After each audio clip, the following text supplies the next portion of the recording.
Hello အားလုံးပဲမင်္ဂလာပါခင်ဗျဒီနေ့ညဝေပေးသွားချိန်တဲ့အကြောင်းအရာလေးကတော့ EV ကားတစ်စီးကပေါ့နော်ဒီ battery capacity နဲ့ကိုအားသွင်းရမယ့် unit ကို percentage ဘယ်လောက်ရလဲဆိုတဲ့အကြောင်းအရာလေးကိုညဝေပေးသွားမှာပဲဖြစ်ပါတယ်ဆိုတော့ percentage တွက်ပုံတွက်နည်းကတော့ရိုးရှင်းတယ်ဗျဘာလို့ဆိုတော့ဒီ EV ကားတစ်စီးမှာပါတဲ့ battery capacity ကို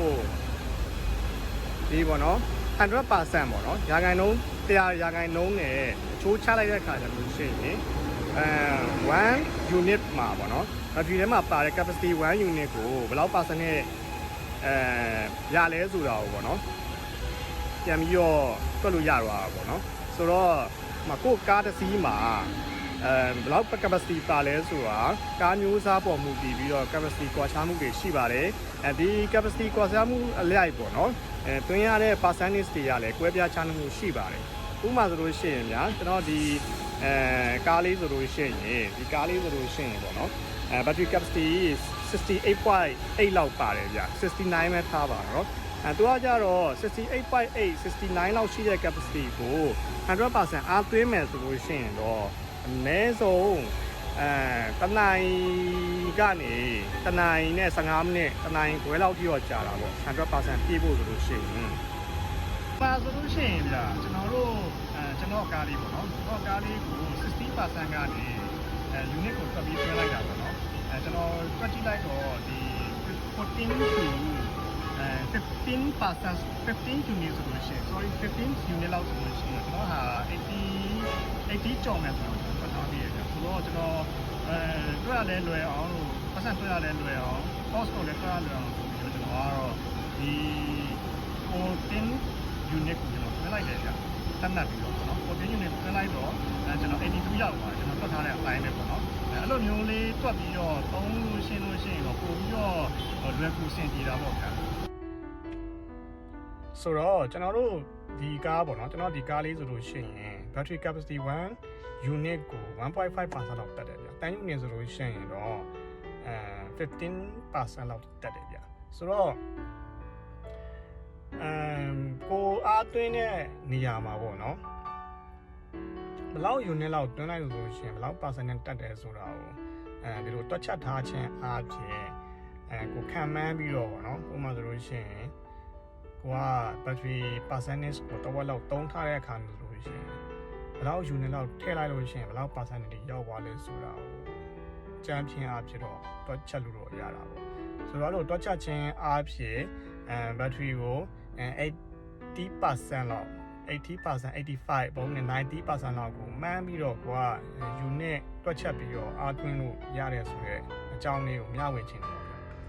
ဆိုတော့တခြားကားတွေမှာလည်းသူပါဝင်တဲ့ battery capacity အလိုက်ပေါ့နော်ဒီလိုမျိုးတွက်ချက်ပြီးတော့အားသွင်းခြင်းအားဖြင့် battery ရဲ့ life cycle ကလည်းတတန်းရှိတယ်လို့နောက်တစ်ခုရှိတာကြတော့ကိုဘယ်ချိန်လောက်မှာဘယ်လောက်ချိန်ယူလိုက်လို့ရှိရင်ဘယ်လောက် percent နဲ့ဝင်မလဲဘယ်လောက် unit တွင်းလိုက်လို့ရှိရင်ဘယ်လောက်ကုန်ကျစရိတ်ရှိမယ်ပေါ့နော်unit အလိုက်ဥပမာ10 unit တွင်းမလား15 unit တွင်းမလားဆိုတဲ့ဟာကိုအတိအကျတွက်ချက်ပြီးတော့ဒီအကျွေပေးရတာလို့အနှုတ်တွေမရှိတာတို့ပါကိစ္စတွေရောကင်းဝေးသွားတာပေါ့ဆိုတော့ဒီလိုအတိအကျတွက်ချက်ပြီးတော့ကိုကတွင်းလိုက်ရဆိုလို့ရှိရင်လည်း battery ရဲ့ life cycle ကလည်းအများကြီးကောင်းမွန်စေပါတယ်နောက်တစ်ချက်ရှိတာကြတော့ battery life cycle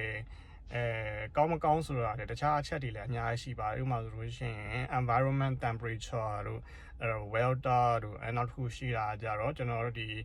level 1 2ဆိုတော့အမျိုး charger တွေနဲ့တွင်းတာတွေလည်းသက်ဆိုင်မှုရှိပါတယ်အဲ့မှာ level 1 2နဲ့တွင်းရဆိုလို့ရှိရင်အကောင်းဆုံး level 1 charger နဲ့တွင်းတာပေါ့နော် AC ပေါ့ AC နဲ့တွင်းရဆိုလို့ရှိရင်တော့အချိန်တော့ကြာတယ်ဒါပေမဲ့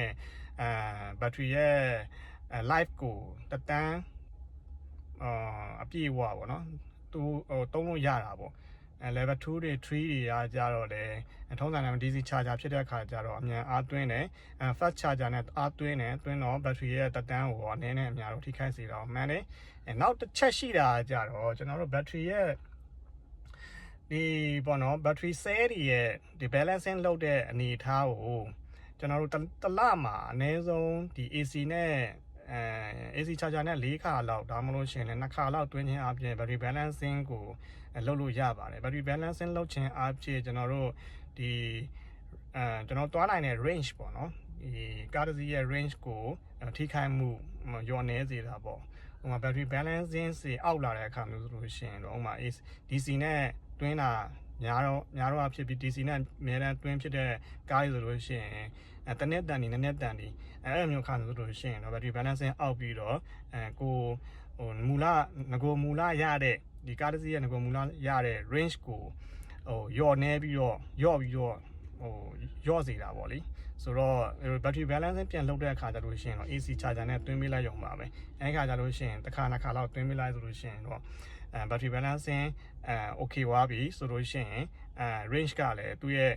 ကားမှာပါတဲ့ range တိုင်းပဲပြန်ရပါတယ်နောက်တစ်ခုရှိတာကြတော့ AC နဲ့ AC charger နဲ့အားသွင်းတဲ့နေရာမှာကျွန်တော် battery balancing လုပ်ဖို့အတွက်ရည်ရွယ်တယ်ဆိုလို့ရှိရင်တော့သူ့ရဲ့သတ်မှတ်ထားတဲ့ပုံစံလေးတော့တွင်းပေးရပါတယ်ဥပမာဆိုလို့ရှိရင်ကျွန်တော်တို့20% ဒါမှမဟုတ်ရှင်30% ဒါမှမဟုတ်40% လောက်ကျန်တဲ့အနေအထားကနေ 100% ဒီတစ်ခါဖြစ်နှစ်ခါဖြစ်အဲ့လိုပြန်ပြီးတော့တွင်းပေးရပါတယ်DC မှာလည်းအဲ့လိုပါပဲ80% ကိုပုံမှန်အားဖြင့်တွင်းချရှိတဲ့လူတွေကတစ်လားတန်ဒီနှစ်လားတန်ဒီမှာတစ်ခါလောက်တော့ DC charger ကိုကိုသုံးတဲ့တဝက်အောက်ပေါ့နော်ဟိုမှာ50% အောက်ကနေ 100% လောက်ထိကိုတစ်ချိန်လောက်တော့တစ်လားတစ်ခါတော့တွင်းပေးတင်ပါတယ်အဲ့ခါကြလို့ရှိရင်တော့ battery balancing battery balancing အောက်မှုကိုကာကွယ်ပြီးသားဖြစ်မှာပါဟုတ်ကဲ့ကျေးဇူးတင်ပါတယ်